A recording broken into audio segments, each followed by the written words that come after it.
Hello friends, आपका स्वागत है हमारे चैनल एवरीडे न्यू में। दोस्तों, आरआरबी एनटीपीसी सीबीटी 1 एग्जाम 13 मार्च सेकंड शिफ्ट का पेपर समाप्त हो चुका है और अभी तक इसके मैक्सिमम रियल प्रश्न भी आ चुके हैं।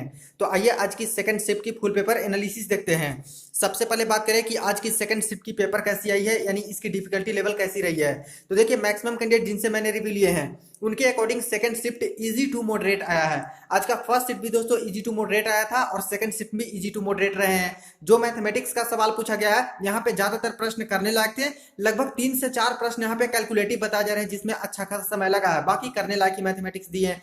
रीजनिंग का भी सेम टू सेम हाल रहा है, वही 3 से 4 क्वेश्चन डिफिकल्ट थे, बाकी यहाँ पे करने लायक प्रश्न दिए गए। जो सीरीज वाले थे उसमें थोड़ा दिक्कत हुआ, बाकी यहाँ पे बना सकते थे। जनरल अवेयरनेस का देखा जाए तो जनरल अवेयरनेस से भी ज्यादातर प्रश्न यहाँ पे करने लायक ही दिए गए थे। कुछ रिपीटेड प्रश्न भी थे, कुछ नए भी यहाँ पे डाले गए। अगर हम लोग बात करें जनरल अवेयरनेस में करंट अफेयर से, तो करंट अफेयर से लगभग 6 से 7 क्वेश्चन आया है और यहाँ पे 2020 का करंट अफेयर 2018 का 2019 से भी पूछा गया है। तो 2019 2020 से ज्यादातर पूछे गए। इसके बाद साइंस का पोर्शन देखा जाए तो साइंस के पोर्शन से मुश्किल से 5 से 6 सवाल आए, जैसा कि पहले भी हर शिफ्ट में देखा जा रहा है। और यहाँ पे स्टैटिक जीके वाले बहुत ज्यादा प्रश्न आए हैं। इतिहास का भी अच्छा खासा पोर्शन रहा है। अगर हम लोग अटेम्प्ट की बात कर ले तो आज दोस्तों अटेम्प्ट भी अच्छी खासी रही है। किन्हीं कैंडिडेट ने 80 अटेम्प्ट किया है, 85, 89, 72, 76, 77, 68 इस प्रकार से अटेम्प्ट रहे हैं आज जिन जिन कैंडिडेट से मैंने रिव्यू लिए हैं। तो चलिए सारे क्वेश्चन आज के सेकंड शिफ्ट के देख लीजिए। तो ये फ्रेंड्स आज के सेकंड शिफ्ट के क्वेश्चन देखिए। आज के सेकंड शिफ्ट में एक सवाल पूछा था मॉडर्न हिस्ट्री से, आधुनिक इतिहास से, वो भी गांधी जी से रिलेटेड था। गांधी जी को महात्मा की उपाधि किसने दी थी? तो इसका करेक्ट आंसर हो जाएगा रविंद्रनाथ टैगोर। रविंद्रनाथ टैगोर द्वारा यहाँ पे गांधी जी को महात्मा की उपाधि दी गई थी। एक प्रश्न देखिए पूछा है बायोलॉजी का, मानव शरीर में यानी ह्यूमन बॉडी में कौन सा पार्ट होता है जो कि जे आकार का होता है, जे शेप्ड का होता है? तो जो अमाशय होता है जिसको स्टोमक बोलते हैं वो दोस्तों हमारा जे शेप का होता है। तो ये हो जाएगा अमाशय या फिर स्टोमक। एक देखिए प्रश्न आया है योजना से रिलेटेड, और आज 2 योजना से रिलेटेड प्रश्न आए हैं। एक तो था कुसुम योजना। कुसुम योजना किससे संबंधित है? तो किसानों को सोलर पैनल पर सब्सिडी देती है सरकार, इसके लिए यहाँ पे कुसुम योजना चलाई गई है। जो कि यहाँ पे सोलर पंप होते हैं, उसके लिए सोलर लगाने होते हैं किसानों को, तो उस पर सब्सिडी दी जाती है गवर्नमेंट की तरफ से सोलर पैनल पे। तो कुसुम योजना हो जाएगा इससे संबंधित। और एक और योजना थी जो कि महिलाओं से रिलेटेड संबंधित था फ्रेंड्स, महिलाओं से संबंधित था। तो उसका मुझे परफेक्ट क्वेश्चन नहीं मिल पाया है, इसलिए मैंने नहीं लिखा है। किन्हीं को याद होगा जरूर कमेंट सेक्शन में बताइएगा। तो 2 योजना से रिलेटेड आए। आज फर्स्ट शिफ्ट में भी लगभग 3 से 4 योजना से रिलेटेड प्रश्न डाल दिए गए थे। एक देखिए प्रश्न आया है इस तरह का, असहयोग आंदोलन दिया था, पूना पैक्ट दिया था, भारत छोड़ो आंदोलन, जालियांवाला बाग। बोला था कि इनमें से कौन सा सबसे पहले हुआ है? तो देखिए यहाँ पे अगर डेट याद होगा तो आसानी से कर सकते हैं। तो असहयोग आंदोलन की बात करें तो असहयोग आंदोलन 1920 से लेके 1922 के बीच चला। पूना पैक्ट की बात करें तो पूना पैक्ट 1932 में हुआ था। इसके बाद भारत छोड़ो आंदोलन की बात करें तो क्विट इंडिया मूवमेंट 1942 में हुआ था। और जालियांवाला बाग जो हुआ था हत्याकांड, वो 1919 ईस्वी में हुआ था। तो इसके अकॉर्डिंग देखा जाए कि सबसे पहले कौन सा हुआ, तो सबसे पहले जालियांवाला बाग हत्याकांड ही हुआ था। तो ये हो जाएगा करेक्ट आंसर, यानी जालियांवाला बाग। एक देखिए प्रश्न पूछा है यूएनओ के अध्यक्ष 1997 से लेकर 2007 तक कौन रहे हैं? अब देखिए जो यूएनओ के प्रेसिडेंट हैं वो यहाँ पे डेट दे दे कभी अब पूछ ले रहे हैं, और इससे कई सारे कैडेट को आज कंफ्यूजन भी हुआ है इसमें। तो देखिए फ्रेंड्स इसका आंसर होता है कोफी अनन, जो कि घाना के हैं। अब यहाँ पे डेट दे दी गई थी 1997 से 2007 तक, तो लगातार 2 कार्यकाल पे रहे हैं अध्यक्ष के पद पे, प्रेसिडेंट के पद पे। तो कोफी अनन जो लगा के है उनका बिल्कुल सही हो जाएगा। एक देखिए प्रश्न पूछा है लैपटॉप, डेस्कटॉप, पीसी यानी पर्सनल कंप्यूटर किस तरह की कंप्यूटर है? सुपर कंप्यूटर है, मेन फ्रेम कंप्यूटर है, मिनी कंप्यूटर है, या फिर माइक्रो कंप्यूटर है? तो लैपटॉप्स, डेस्कटॉप्स और पीसी जो होते हैं वो माइक्रो कंप्यूटर के अंतर्गत आते हैं। तो माइक्रो कंप्यूटर इसका सही आंसर चला जाएगा। एक देखिए प्रश्न पूछा है ब्लैक पैगोडा किस मंदिर को कहा जाता है? तो ब्लैक पैगोडा कोणार्क का सूर्य मंदिर को कहा जाता है। और ये दोस्तों कुछ इस तरह से मिलान करने वाले प्रश्न थे कि कौन सा सही है। तो ब्लैक पैगोडा कोणार्क सूर्य मंदिर को।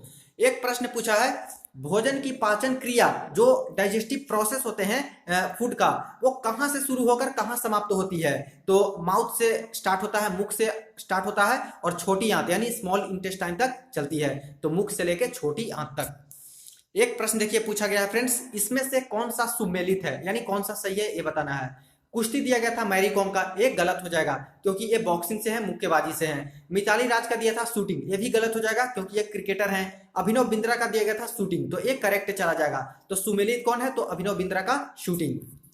एक देखिए प्रश्न पूछा था ग्लेशियर की बर्फ की जांच के लिए, यानी जो ग्लेशियर का बर्फ पिघल रहा है उसकी जांच के लिए नासा ने कौन सा सैटेलाइट लॉन्च किया है। अब देखिए इसके ऑप्शन तो नहीं भेजे गए हैं, लेकिन दो सैटेलाइट मुझे मिले फ्रेंड्स जो कि नासा द्वारा यहाँ पे लॉन्च किया गया है और दोनों ही ग्लेशियर की जांच के लिए ही भेजे गए थे। एक तो ग्रेस करके है, इसका पूरा एक्सपेंडेड नेम भी अलग है, तो ग्रेस करके है, ए ऑप्शन में होगा तो ए लगा के आना होगा। या फिर दोस्तों एक टेरा करके EOSAAM1 करके है, तो ये भी अगर ऑप्शन में दिया गया होगा तो ये आपको सही करना था। तो ग्लेशियर की बर्फ की जांच के लिए नासा द्वारा कौन सा सैटेलाइट लॉन्च किया गया है, तो एक तो ग्रेस करके है, ये भी लॉन्च किया गया है, और टेरा EOSAAM1 करके भी है, ये भी लॉन्च किया गया है। एक प्रश्न देखिए पूछा गया है हिंदू कुश की सबसे ऊंची चोटी कौन सी है, ये प्रश्न आ जाए हैं, तो highest peak of Hindu Kush पूछ लिया गया, तो नौशाख इसका करेक्ट आंसर हो जाएगा।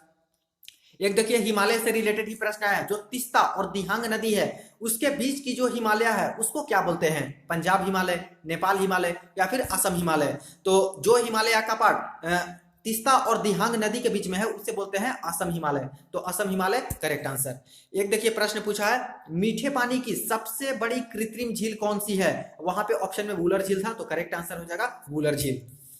एक देखिए प्रश्न फिजिक्स का आया है और यहाँ पे ऐसा यूनिट से प्रश्न पूछ लिया गया, रेडियो एक्टिविटी यानी जो रेडियो सक्रियता होती है उसकी ऐसा यूनिट क्या है, उसकी मात्रा क्या है, तो बेक्वेरेल हो जाता है उसका ऐसा यूनिट, और सिंबल की बात करें तो BQ होता है उसका सिंबल, तो बेक्वेरेल। एक देखिए प्रश्न पूछा है फ्रेंड्स स्वतंत्रता, समानता और बंधुता की भावना किस देश से ली गई है, और ये रिपीटेड प्रश्न है, तो ये फ्रांस देश से ली गई है स्वतंत्रता, समानता और बंधुता की भावना। एक देखिए बहुत बार रिपीटेड प्रश्न है फ्रेंड्स, लगभग 6 से 7 बार ये प्रश्न रिपीट हो चुका है। विजया बैंक और देना बैंक का विलय किस बैंक में हुआ है, तो विजया बैंक और देना बैंक है, इन दोनों बैंक का विलय बैंक ऑफ बड़ौदा यानी BOB बैंक में हुआ है। एक प्रश्न पूछा गया है इंटरनेट पर पब्लिश होने वाला सबसे पहला न्यूज़पेपर कौन सा था। अब यहाँ पे the Indian express, the Hindu, इस तरह से करके 4 ऑप्शन दिया गया था। अब इसका करेक्ट आंसर हो जाएगा द हिंदू, जो कि सबसे पहली इंटरनेट पे पब्लिश होने वाली न्यूज़पेपर है इंडिया में, और ई पेपर है, तो द हिंदू हो जाएगा। एक देखिए प्रश्न पूछा है यूनिसेफ का यंगेस्ट ब्रांड एम्बेसडर 2018 में किससे बनाया गया था, तो यंगेस्ट क्वेश्चन में था और ब्रांड एम्बेसडर 2018 मेंशन था, तो हिमा दास को बनाया गया था 2018 का यंगेस्ट ब्रांड एम्बेसडर यूनिसेफ का। तो देख सकते हो लेवल आप लोग की आज सेकंड शिफ्ट में किस तरह का प्रश्न जनरल अवेयरनेस का आया है, और करने लायक ही प्रश्न ज्यादातर दिए गए हैं। एक देखिए सीरीज भी भेजे गए हैं जो कि आप लोग जरूर बताइएगा कमेंट सेक्शन में। एक क्वेश्चन दोस्तों सही है, 35 दिया था, 55 दिया था, 90 दिया था, 145 दिया था, 235 दिया था और 380 दिया था। इसके बाद कौन सा आएगा ये आपको बताना है, तो जो सोल्व कर लेते हैं वो कमेंट सेक्शन में जरूर इसको बताइएगा। एक देखिए प्रश्न पूछा है राष्ट्रीय ध्वज यानी जो हमारी नेशनल फ्लैग है उसका डिजाइन किसने तैयार किया था, तो पिंगली वेंकैया द्वारा तैयार किया गया था राष्ट्रीय ध्वज यानी नेशनल फ्लैग का डिजाइन। एक प्रश्न देखिए फ्रेंड्स जो कि रिपीटेड प्रश्न है, यूएनओ का नामकरण किस देश के राष्ट्रपति द्वारा किया गया था, जो यूनाइटेड नेशंस ऑर्गेनाइजेशन है, तो इसका जो नामकरण है, नाम दिया गया है, वो किस देश के राष्ट्रपति ने दिया है, तो यूएसए के राष्ट्रपति जो फ्रैंकलिन डी रूजवेल्ट है उनके द्वारा दिया गया है। और दोस्तों ये काफी ज्यादा प्रश्न रिपीट भी है, 2 से 3 बार पूछा गया है कि यूएसए के प्रेसिडेंट कौन थे जिस समय यूएनओ का गठन हो रहा था, तो फ्रैंकलिन डी रूजवेल्ट। इसके बाद यूएनओ का नामकरण किस प्रेसिडेंट ने किया था, तो फ्रैंकलिन डी रूजवेल्ट। और अभी पूछा कि किस देश के राष्ट्रपति थे जिन्होंने यूएनओ का नामकरण किया, तो यूएसए के प्रेसिडेंट थे। तो ऐसे प्रश्न दोस्तों रिपीटेड भी आए हैं और अच्छे प्रश्न भी थे। एक देखिए प्रश्न पूछा है सेकेंड वर्ल्ड वॉर यानी द्वितीय विश्व युद्ध हुआ था उसमें मित्र राष्ट्र समूह में कौन कौन सा देश था, ये प्रश्न था। तो मित्र राष्ट्र एक था और एक था दोस्तों दूसरी तरफ था धुरी राष्ट्र जो कि एक्सिस कंट्रीज बोलते हैं, एक्सिस पावर बोलते हैं। तो मित्र राष्ट्र की बात करें अलायंस वाले की, तो यहाँ पे अमेरिका था, सोवियत संघ, रशिया कह सकते हो, इंग्लैंड और फ्रांस, ये सारे देश थे। तो मित्र राष्ट्र वाला पूछा है तो अमेरिका, सोवियत संघ, इंग्लैंड और फ्रांस ये करेक्ट आंसर जाएगा।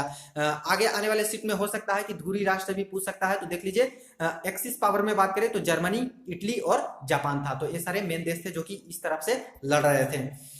एक देखिए प्रश्न एनोलॉजी से रिलेटेड या फिर कहें कि ऑड वन आउट है, वो प्रश्न पूछा गया। शिमला दिया था, पटना दिया था, जोधपुर दिया था और कोहिमा दिया था। अब यहाँ पे पूछा कि ऑड वन आउट कौन हो जाएगा, तो शिमला यहाँ पे दोस्तों कैपिटल है, पटना कैपिटल है, कोहिमा कैपिटल है, लेकिन जोधपुर है जो कि नॉर्मल सिटी है, कैपिटल नहीं है किसी की। तो यहाँ पे जोधपुर करेक्ट आंसर हो जाता ऑड वन आउट में। एक देखिए एनालॉजी से प्रश्न है, दिन का अगर रिलेशन रात्रि से है तो आकाश का रिलेशन किससे हो जाएगा? तो पृथ्वी था, ब्रह्मांड था। अब यहाँ पे दोस्तों आकाश दिन का उल्टा होता है, अपोजिट होता है रात्रि यानी रात, तो आकाश का हो जाएगा पाताल, लेकिन पाताल ऑप्शन में वहां पे नहीं बताया जा रहा है, तो ऐसे केस में पृथ्वी इसका हो जाएगा, आकाश का पृथ्वी। एक देखिए प्रश्न पूछा है, सबसे युवा निशानेबाज यानी शूटर जिन्होंने 2018 शूटिंग में गोल्ड मेडल जीता था, स्वर्ण पदक जीता था, उसका नाम क्या है? तो मनु भाकर ही है जो कि सबसे युवा निशानेबाज है, 2018 की शूटिंग में इन्होंने गोल्ड मेडल जीता था। एक देखिए बुक एंड ऑथर से रिलेटेड भी प्रश्न आया है, और बुक था the soul of a new machine. किताब को कौन सा अवार्ड मिला है? ये देखिए कौन से राइटर है, ये नहीं पूछा था, पूछा था कि कौन सा इनको अवार्ड दिया गया है, कौन सा प्राइज मिला है। तो पुलित्जर प्राइज दिया गया है the soul of a new machine किताब को। एक देखिए प्रश्न पूछा गया फ्रेंड्स, खुर वाले जानवर यानी जो हुफ्ड एनिमल होते हैं, तो उनका शरीर का सबसे बड़ा अंग कौन सा होता है? तो देखिए फ्रेंड्स, खुर वाले जो जानवर होते हैं उनके शरीर का सबसे बड़ा अंग तो स्टोमक ही होगा, जो कि अमाशय होता है। लेकिन उनका जो अमाशय है, स्टोमक है, वो 4 चैम्बर्स में डिवाइडेड रहते हैं। अब उसमें से पूछा था कि कौन सा स्टोमक का जो चैम्बर है, अमाशय का पार्ट है, वो सबसे बड़ा होता है? तो र्यूमेन करके होता है, देख लीजिएगा स्पेलिंग RUMEN, र्यूमेन है जो कि सबसे बड़ा अंग होता है खुर वाले जानवर यानी कि जो हुफ्ड एनिमल होते हैं, हुफ्ड मैमल उनका, तो र्यूमेन करेक्ट आंसर जाएगा। एक देखिए प्रश्न पूछा है, रामनाथ कोविंद भारत के कौन से राष्ट्रपति बने हैं, यानी कौन से नंबर के राष्ट्रपति हैं? 12वीं, 13वीं, 14वीं या फिर 15वें राष्ट्रपति? तो इसका आंसर जाएगा फ्रेंड्स 14, यानी 14th नंबर के राष्ट्रपति प्रेसिडेंट बने हैं रामनाथ कोविंद।